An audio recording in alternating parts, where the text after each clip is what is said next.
আজ রবিবার সকাল থেকেই মেঘলা আকাশ, কোথাও কোথাও ভোর থেকে শুরু হয়েছে ঝড় বৃষ্টি। বেলা গড়ালে মেঘলা আকাশ দেখা মিলবে আরও একাধিক জেলায়। আজ দিনভর দুর্যোগের ঘনঘটা উত্তর থেকে দক্ষিণ সমগ্র জেলায়।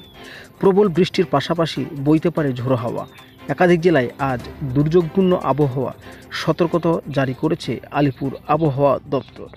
হাওয়া অফিস সূত্রে খবর, বঙ্গোপসাগরের উপরে সৃষ্ট নিম্নচাপ অঞ্চলটি আজ পশ্চিম দিকে সরছে, তাই এই নিম্নচাপের প্রভাব বাংলায় সরাসরি পড়ছে না।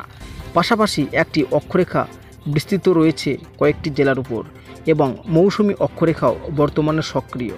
ফলে বঙ্গোপসাগরের দিক থেকে জলীয় বাষ্প স্থলভাগে ঢুকছে এবং পশ্চিম মধ্য ও উত্তর পশ্চিম বঙ্গোপসাগরে এখনও ঝোড়ো হাওয়া বইছে। ফলে দক্ষিণ উড়িষ্যা উপকূলে মৎস্যজীবীদের জন্য সতর্কবার্তা জারি করা হয়েছে।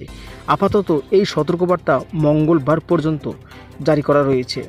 হাওয়া অফিস সূত্রে খবর, আজ রবিবার দক্ষিণবঙ্গের কলকাতা, হাওড়া, হুগলি, উত্তর 24 পরগনা, দক্ষিণ 24 পরগনা, পূর্ব মেদিনীপুর, পশ্চিম মেদিনীপুর, ঝাড়গ্রাম, বাঁকুড়া, পুরুলিয়া এই সমস্ত জেলায় বজ্র বিদ্যুৎ সহ হালকা থেকে মাঝারি বৃষ্টির সম্ভাবনা রয়েছে।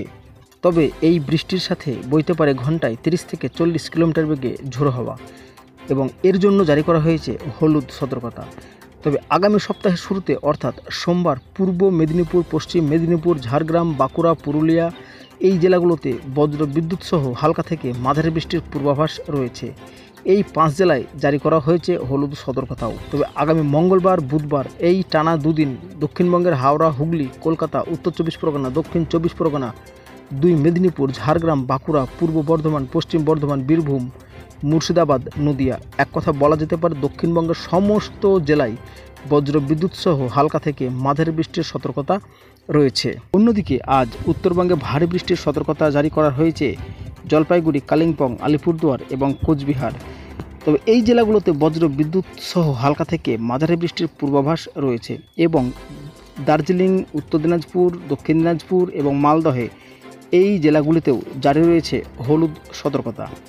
তবে আগামী সোমবার দার্জিলিং, জলপাইগুড়ি, কালিম্পং, আলিপুরদুয়ার, কোচবিহার এই জেলাগুলোতে আবারও বজ্র বিদ্যুৎ সহ হালকা থেকে মাঝারি বৃষ্টির দাপট চলবে। তো আবহাওয়ার আপডেট এই পর্যন্তই। তো কেমন লাগলো অবশ্যই জানাবেন। আর আপনি প্রত্যেক দিনকার আবহাওয়ার আপডেট পেতে চাইলে আমাদের এই ইউটিউব চ্যানেলটিকে সাবস্ক্রাইব করে রাখুন।